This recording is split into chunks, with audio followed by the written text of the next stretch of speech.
Good afternoon, everyone. It's great to see all of you here. I'm Lori Robinson, Assistant Attorney General for the Office of Justice Programs in the U.S. Department of Justice. And it's a great honor for me to join Vice President Biden and Attorney General Holder in welcoming all of you here today. I know you've come from all over the country, and let me just say it's a privilege to have all of you here. I'd also like to welcome two members of Congress that we have here, Congressman Conyers and Congressman Carnahan. I'd also like to welcome the Associate Attorney General of the United States, Tom Pirelli, and the head of DEA, Michelle Lenhart, the head of the U.S. Marshals, John Clark, and the head of the COPS office, Barney Malakian. And finally, thank you to the Medal of Valor Review Board members who are here with us today. Now, we're here this afternoon to recognize 14 extraordinary individuals for their quick thinking, their selflessness, and exceptional courage. These are law enforcement officers, firefighters, and paramedics who went beyond the call of duty and risked their lives for fellow citizens and colleagues. We know that every day, public safety officers in this country make tremendous personal sacrifices. The Medal of Valor is an expression, really, of our nation's deep gratitude. And in conferring this honor upon these brave men, we say a collective thank you for their service and their commitment.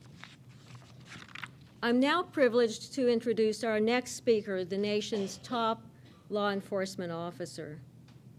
As a career prosecutor, Eric Holder has worked closely with public safety officers at the local and federal levels. He understands the challenges they face, and he appreciates the sacrifices they make. He brought that understanding and appreciation to his current position, and I'll tell you, he works every day to support state and local public safety officers. I'm so pleased that my boss, Eric Holder, who I can tell you is a real friend to law enforcement in this country, could be here today. Please join me in welcoming the Attorney General of the United States.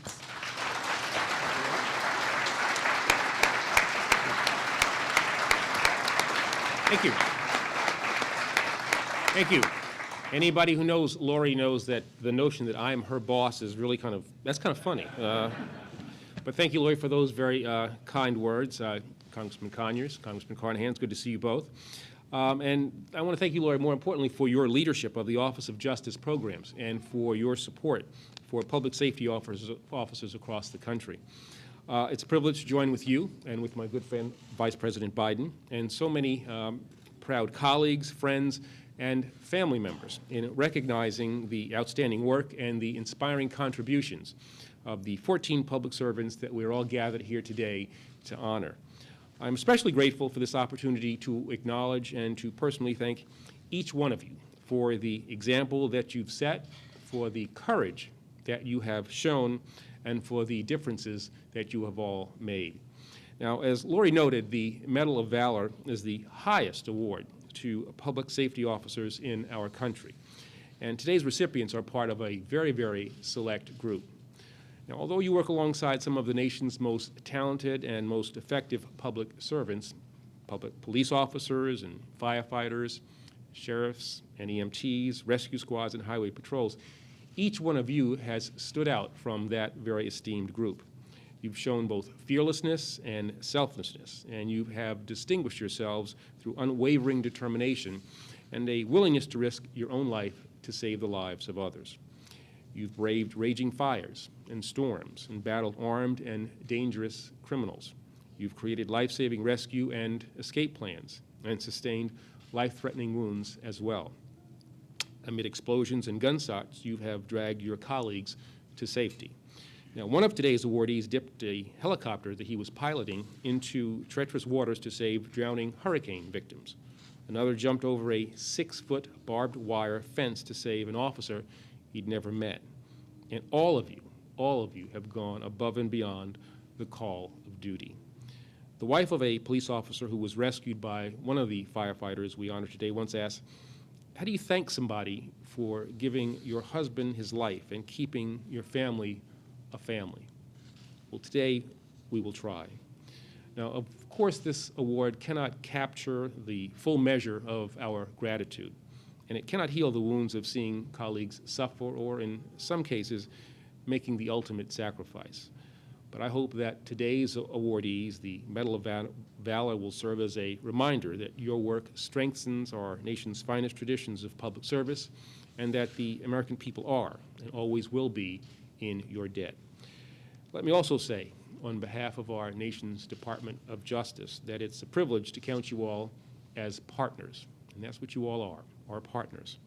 Your work is at the core of the department's #1 mission, to protect the safety of the American people.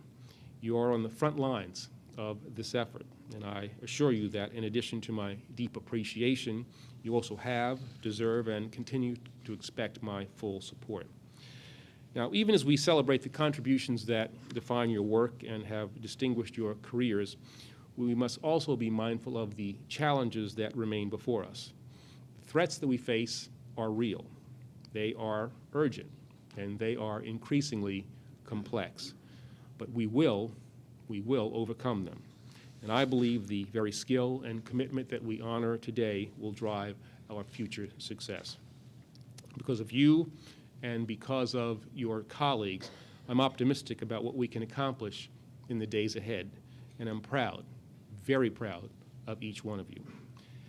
Now, I would like to introduce a public servant whose record of leadership on behalf of public safety officers is really unparalleled.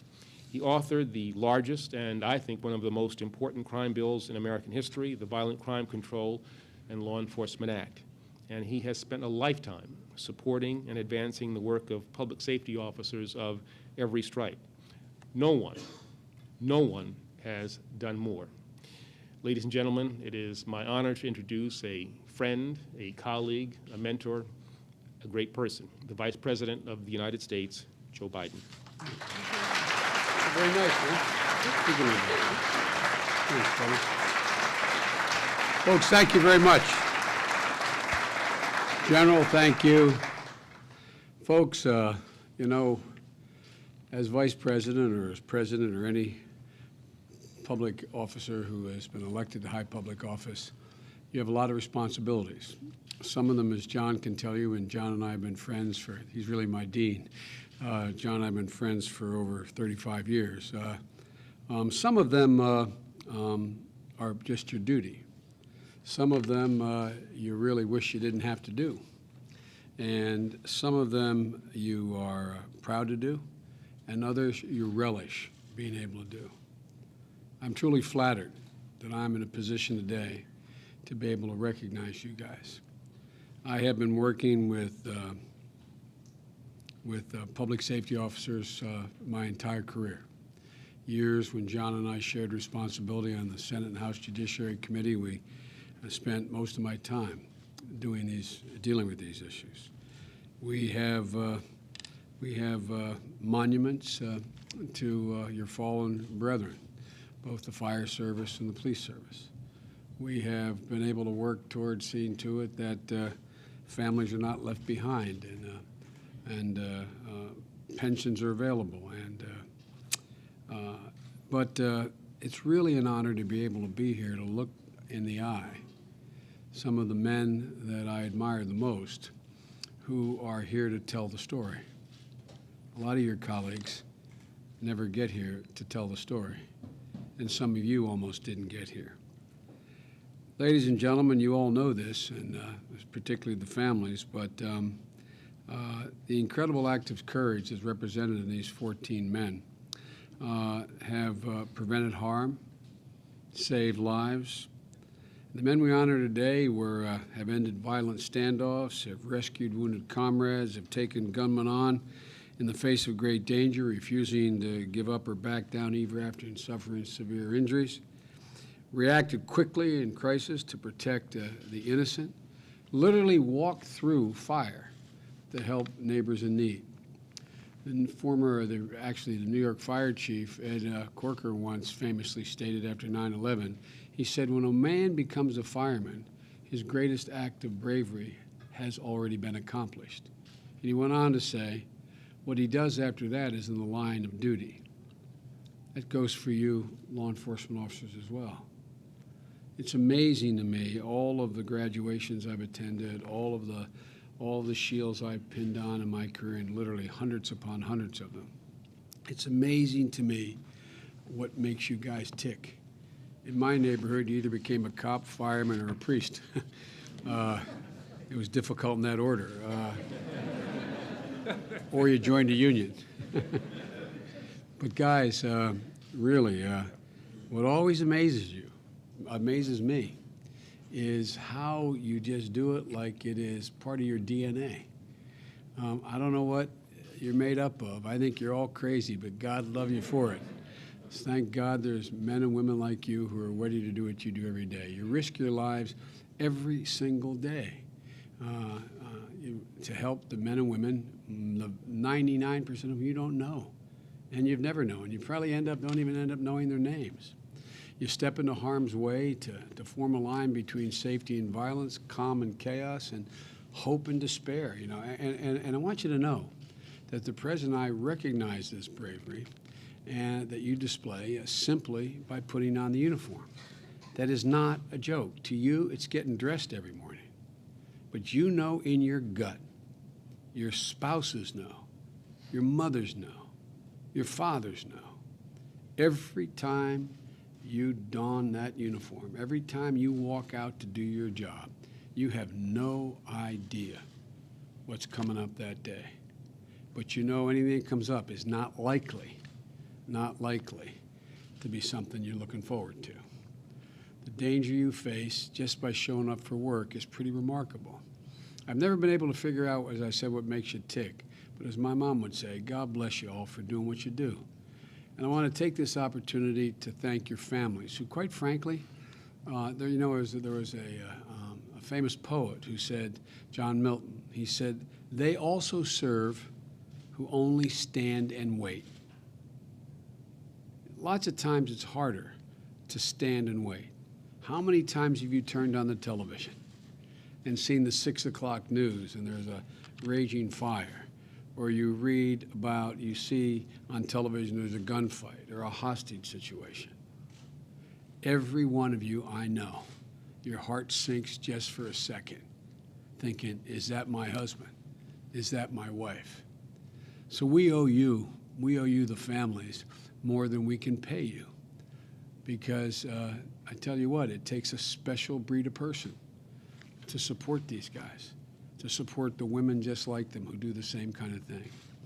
The officers we honor here today have been singled out for going above and beyond what is ordinarily called for, just doing your duty every day, which in and of itself is always a challenge.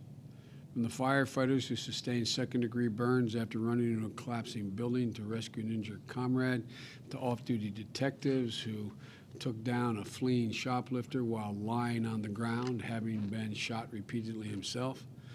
We also know that there are thousands more like you, who wonder when they read about you, will they have the courage to do exactly what you did? Just like you probably wondered if the circumstance that brought you here today occurred in your career. And the truth of the matter is, the vast majority of your comrades just instinctively would step up and do the same thing. But you guys are really tested. It doesn't matter until you've met the test, until you actually have it happen to you. Today is a day for every man and woman in uniform to feel proud of you, and quite frankly, to feel proud of yourselves, to feel proud of themselves. You know, I know you didn't seek or expect this moment of recognition. I'm sure when each of you were in the dilemma you were in that brought you here today, you didn't say, you know, I wonder if I do this, I'm going to get recognized. I wonder if I do this, that, you know, the president may call me down to the White House, or I may get to see the attorney general and maybe avoid the vice president. I mean, but seriously, it's amazing how reflexively you act. And it's because of the training you've gotten, and it's because of the character you possess. These awards never crossed your mind when you were saving hurricane victims, as was pointed out. And by the way, we're going to go through each and every one of you. This is not a matter of I want the press to know. This is not a matter of just ticking off generically. We're going to read what each and every one of you did. But grabbing folks from a submerged truck or scaling barbed wire fences has been mentioned, or coming to the aid of a wounded officer. You probably didn't do what you did. I'm confident you did. No wondering what anybody else was going to think, or what anybody in Washington, or let alone Washington, your hometown, was going to think. And not wondering whether or not they're looking out for you. You're just looking out for the person you're trying to help. You have inherently dangerous jobs, and the least we can do is to make sure they're as safe as possible. Some of the firefighters here know, they've had to hear me 100 times, know that, there's overwhelming evidence that the greatest cause of death of a firefighter or injury is the lack of an adequate number of firefighters. Let me say that again. The greatest danger to a firefighter for his life limb is there not enough firefighters. We want to cut down the loss of life, add firefighters. And the same goes for law enforcement. So we got to make sure you have the resources that you need and the benefits you deserve. And as you know, for me and my family, some of you had to hear me before, it's a personal debt I feel to you. Every time I read about an act of heroism like yours, I see emergency responders who saved my life after I was told I didn't have much of a chance of living, and I couldn't get down to a hospital in time to have a craniotomy to deal with an aneurysm. It was bleeding. It was my firehouse that got me down there in the middle of a snowstorm. Every time I see you guys and read about you, I think, and I mean it literally, of the cops and the firefighters who for 3 hours used the jaws of life to save my 2 sons' lives as my wife and daughter died. Every time I see what you guys do and turn on the television, I think of the day lightning struck my home and burned almost most of it to the ground on the one whole section of it, with my wife inside the home. And I think of how you responded. And there's a lot of people like me out there, a lot of people whose names you never got, a lot of people who you did something for that every single time they read about guys like you are reminded what a debt we owe you. As I said, every time I look at my kids, I see you guys. I see the embodiment of sacrifice and courage that really is the backbone of America. I see a group of women and men coming together with one goal in mind, doing something for the communities, doing something for their neighbors, simply doing something to make things a little better. And guys, the psychic impact you have on a community when you do these things reminds everyone of their shortcomings and what they have to do. I remember right after 9/11 going over to, at the time it was a secret prison where we had some Al-Qaeda in Afghanistan.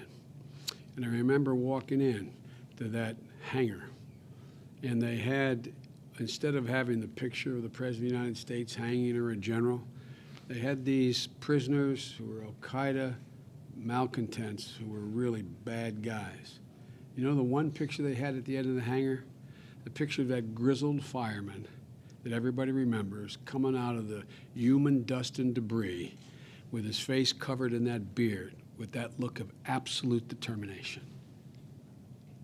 That single firefighter helped lift America off its knees that day.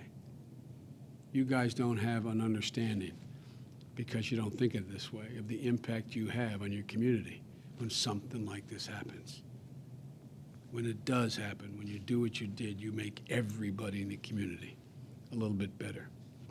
So it's more than a platitude when I say we are absolutely committed to matching our words of praise with the support and resources you need to continue making our community safe and keeping yourself safe. We understand that when you're safer, a community's safer. That's why more than $4 million in the Recovery Act was dedicated to hiring new officers, including the ability to keep fire stations open and fire officers as well. Equipment such as bulletproof vests, new technology to give you the tools to do the job that is more safely and more efficiently. And as the Attorney General will tell you, this ain't your father's police department or fire department. You're asked to do things now no law enforcement agency in a state or a locality has ever been asked to do. You're asked to know a little bit about terror. You're asked to be able to recognize whether or not there is an IED. You're asked to whether there's a toxic chemical. You're asked so many things. We expect so much of you, and you always rise to the occasion. You should know this commitment's not going to stop today or tomorrow or in the next 6 months. We're going to work to continue to see that what serves you best is what you get. For your bravery deserves no less. I'm proud to offer my congratulations and our appreciation and the administration's unwavering support to you all. And by the way, I'm not just saying I got 36 years to back up what I'm saying here. We mean it. We need you. We need you badly, and your job is even more complicated. While we don't say it nearly enough, thank you, thank you, thank you. On behalf of my family personally, and on behalf of every family in America, every individual in America. And sometimes the guys you save, you wonder why you did sometimes, because you turn around and find yourself at the other end of a gun. But guys, you're something special. And so we're delighted to be here today, and as I understand it, what we're going to do now is I'm going to turn it over to the boss, and she's going to read the names of each one of you. And Eric and I are going to recognize you over here, and I'm going to drape the medal on you. And guys, don't be offended if I can't connect it in the back. All right? All right. So congratulations all to the families. Thank you, and I'd like to meet each and every one of the family members, if you're willing, when this is over. Thank you all so very much.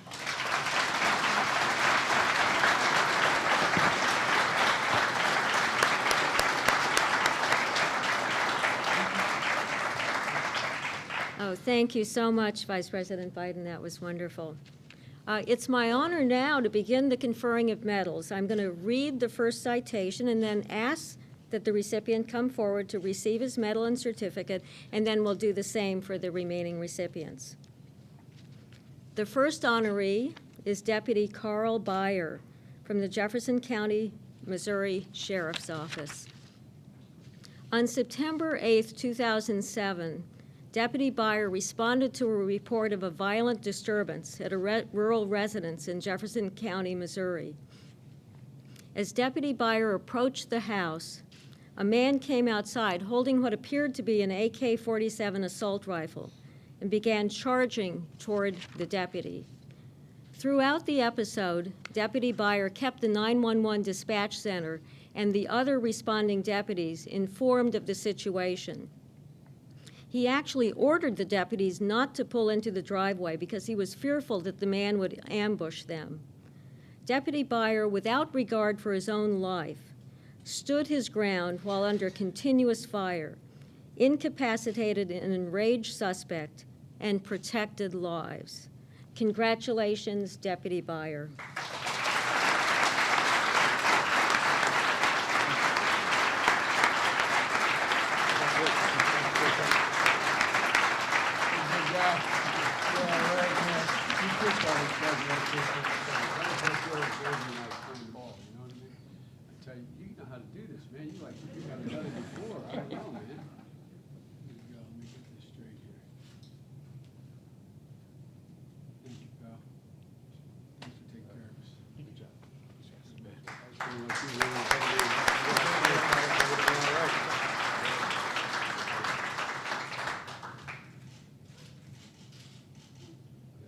Thanks, man. Nothing to it.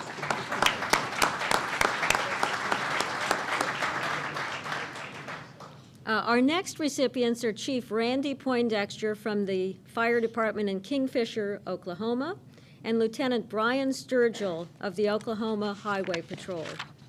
On August 19, 2007, Chief Poindexter and Lieutenant Sturgill worked together to coordinate multiple rescues of individuals stranded because of Hurricane Aaron, which had flooded parts of Oklahoma the previous night. In one of their rescues, the men assisted 2 occupants of a submerged pickup truck, and we heard some reference to this before. Lieutenant Sturgill maneuvered the helicopter's skids so they were just under the water, and Chief Poindexter was able to remove the first occupant. The rescue of the second occupant was riskier because Lieutenant Sturgill had to position the helicopter's skids so they were actually deeper in the water. The lieutenant's efforts enabled Chief Poindexter to reach both occupants and get them to safety. I think this is a remarkable story. Congratulations first to Chief Poindexter.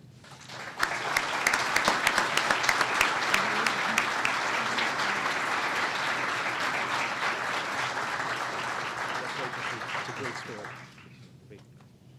Chief, I think you'd rather pull them out of the water than to do this, huh? Here we go, man. See if I can get this right here. I'm getting it down about 14th. Congratulations. Here's your picture.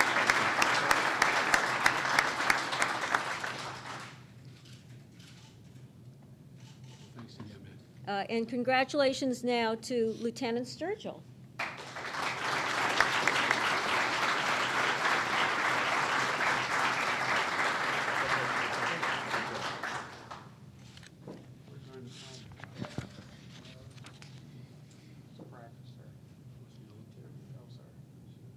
Practice putting the skids under the water, though, right? That had to be a first time. That was the first, yes. I think you'd rather be doing the skids again than standing up here, wouldn't you?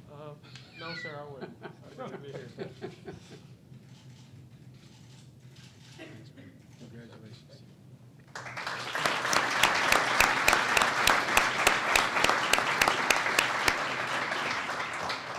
Now, our next group of recipients is Lieutenant Paul Pender, Jr., Acting Lieutenant Gerald Murphy, and firefighter Frederick Johnston, all of the Brookline, Massachusetts Fire Department. Back on April 16, 2008, the Brookline Fire Department responded to a report of a house fire, which indicated that someone in a wheelchair was trapped on the second floor. Due to the heavy smoke and the size of the flames, all the firefighters were ordered out of the building.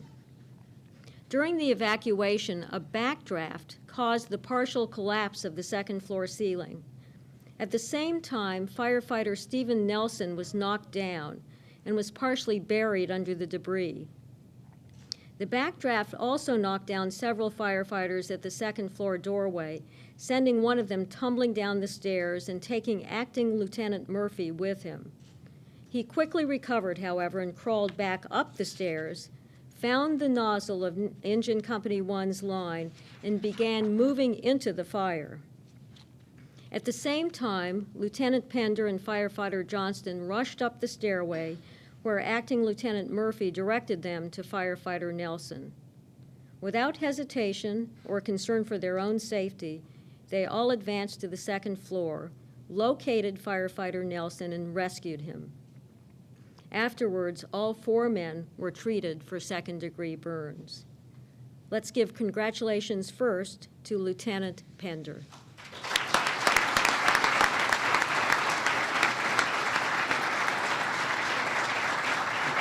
Good job.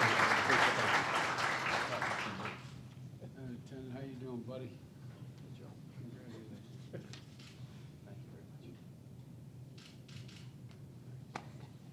I told my wife I was going to say that to you. Yeah, you Massachusetts guys are always worried.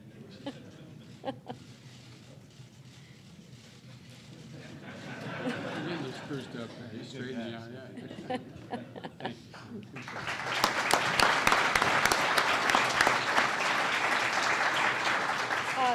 Next, congratulations to Acting Lieutenant Murphy.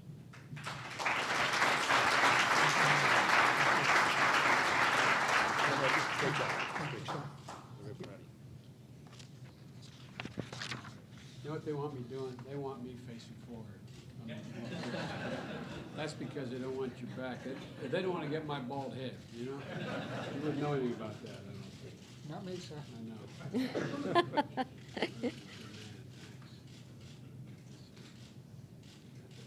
Okay, buddy. Congratulations.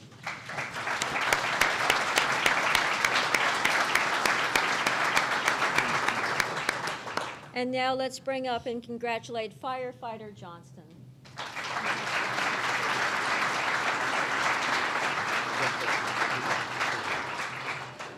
Big guy, how you doing?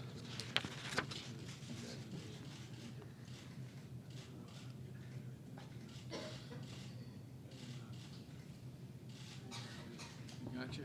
I have it straightened out here. All right, thanks.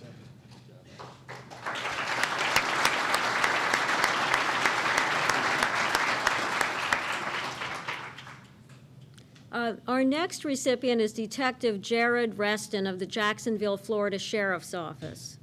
On January 29, 2008, Detective Reston was working off-duty at the Regency Square Mall when he received a call about two shoplifters.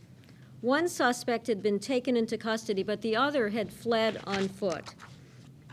Detective Reston ran after the fleeing suspect and caught up with him.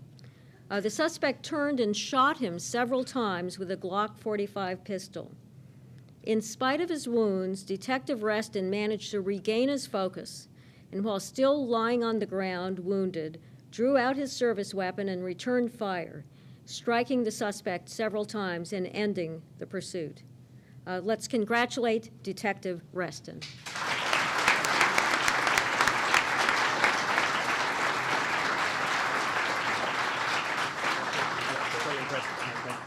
How you feeling, man?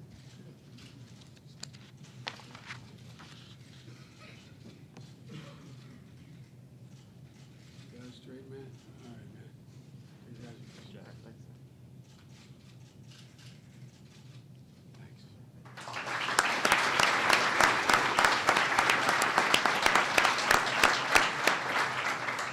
Thanks. The next recipient is Officer Pedro Garcia III of the San Antonio, Texas Police Department. On September 8, 2008, Officer Garcia and his partner responded to an officer in trouble call to assist 3 patrol division officers who had come under gunfire while attempting to serve a felony warrant at a residence. Officer Garcia directed a rescue plan to remove a wounded officer. As he approached, he was struck in the face by a bullet or bullet fragment. Despite this injury, he reached the wounded officer and pulled her out of the building into the fenced backyard, while at the same time returning fire. Because Officer Garcia could not safely remove the wounded officer from the backyard without putting them both back into the direct line of fire, he directed another officer to use a patrol car to create an opening in the fence so they could escape.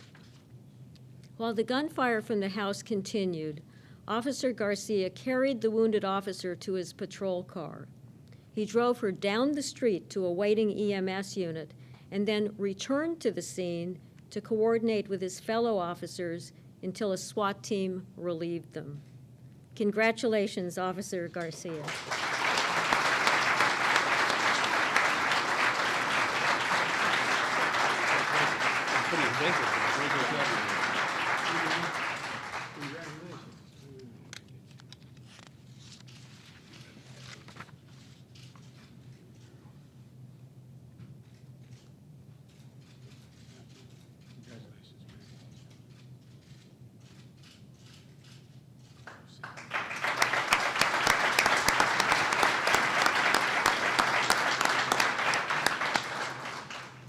Our next recipient is Captain Edwin Lynn O'Berry of Palm Beach County, Florida Fire and Rescue.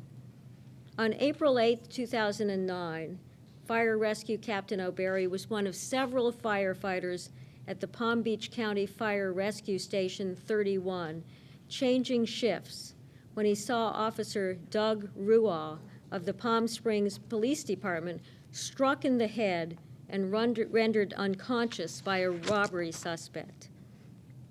Captain O'Berry retrieved his personal firearm from his vehicle, jumped a 6-foot fence with barbed wire on top, which is remarkable, and ran to Officer Ruaw's aid. Another firefighter followed Captain O'Berry and dragged Officer Ruaw to safety, while Captain O'Berry covered them with his weapon. The suspect was carrying Officer Ruaw's handgun when he ran into a 3-foot wide alley behind a nearby apartment building. Captain O'Berry followed. Once the suspect realized he was cornered, he turned toward Captain O'Berry and pointed the handgun at him. Captain O'Berry and a responding police officer fired at and struck the suspect. Afterwards, Captain O'Berry began rendering aid to the suspect, who was flown to the local trauma center. Congratulations, Captain O'Berry.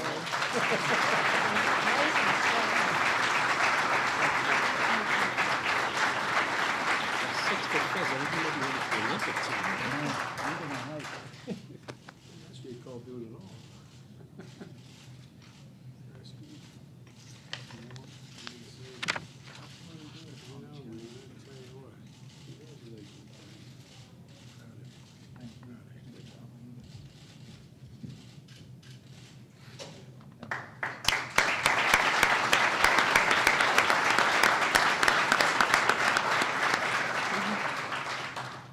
Our next recipient is Officer Vidal Alberto Colon of the Milwaukee Police Department. On April 11th last year, Officer Colon and his partner responded to the report of a subject with a gun who was threatening citizens during a dispute. During his foot pursuit, Officer Colon chased the subject through residential yards to the rear of a house.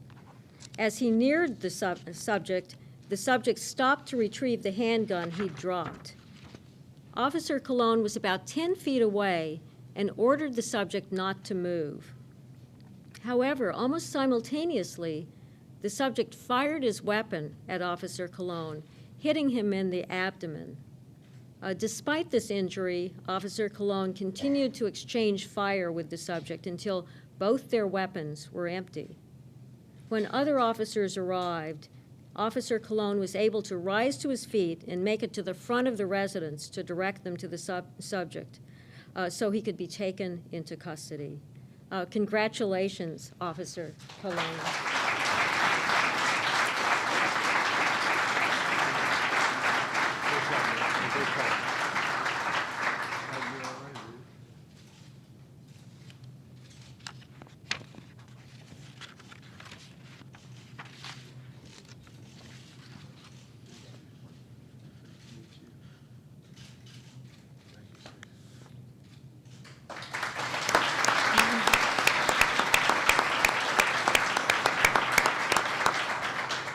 These really are amazing stories that we're getting here. And our final group of recipients today are Fire Lieutenant William Irvin Apple, firefighter paramedic Andrew Charles Neff, firefighter paramedic Michael Scott Chellis, and firefighter EMT Timothy Allen Wisely of the City of Maplewood, Missouri, Fire Department. And I must note that Missouri seems to be doing well here today. On July 21, 2008, Lieutenant Apple and firefighters Neff, Chellis, and Wisely, along with firefighter Ryan Hummert, were dispatched to a reported vehicle fire. When they arrived, they found a small pickup truck engulfed in flames in the driveway of a house. As firefighters Wisely and Hummert advanced a hose toward the burning vehicle, there was a loud explosion, and firefighter Hummert fell to the ground. Firefighter Wisely began medical treatment of firefighter Hummert and quickly saw that he had been shot in the head. Firefighter Neff ran to assist firefighter Wisely in treating their fallen colleague. None of the firefighters knew the location of the gunman, and while waiting for an ambulance, there was yet another gunshot. This time, it was Maplewood police officer Adam Fite who had been wounded. Firefighter Neff administered emergency medical treatment to Officer Fite while they both were still in the line of fire. Ultimately, firefighter Neff was able to drag Officer Fite to safety and stayed with him until the ambulance arrived. When Lieutenant Apple realized where the shots were coming from, he directed the firefighters to take cover. Unfortunately, firefighter Hummert had sustained a mortal injury, and firefighter Wisely, who didn't want to leave him, was moved out of the line of fire by Lieutenant Apple and firefighter Chellis. Throughout the incident, Lieutenant Apple provided key information to the command staff until the St. Louis County Police Department tactical team arrived and removed the firefighters in an armored vehicle. So congratulations first to Lieutenant Apple.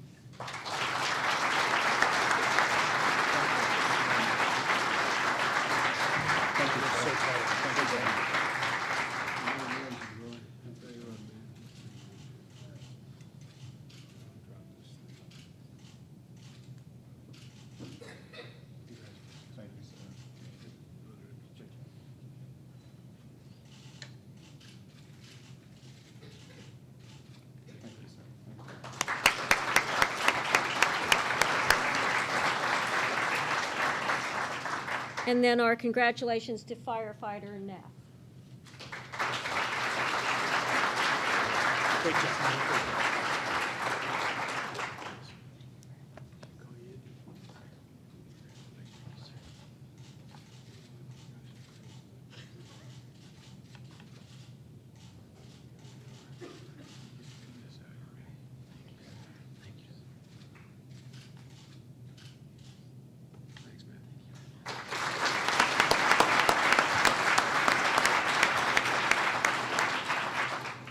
we can bring forward firefighter Chellis and congratulate him.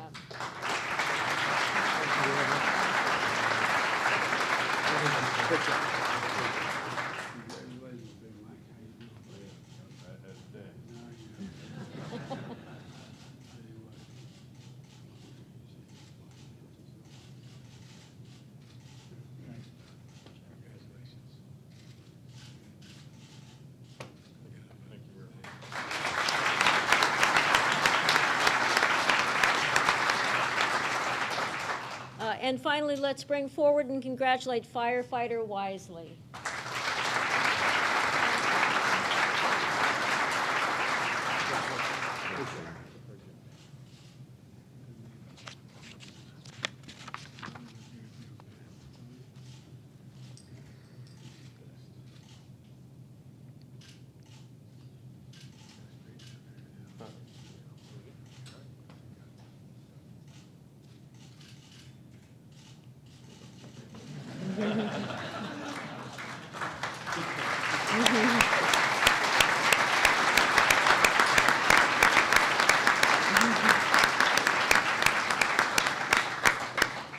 Well, thank you all, and I know I speak for the Vice President and the Attorney General when I tell you what an honor it has been for all of us to confer these medals.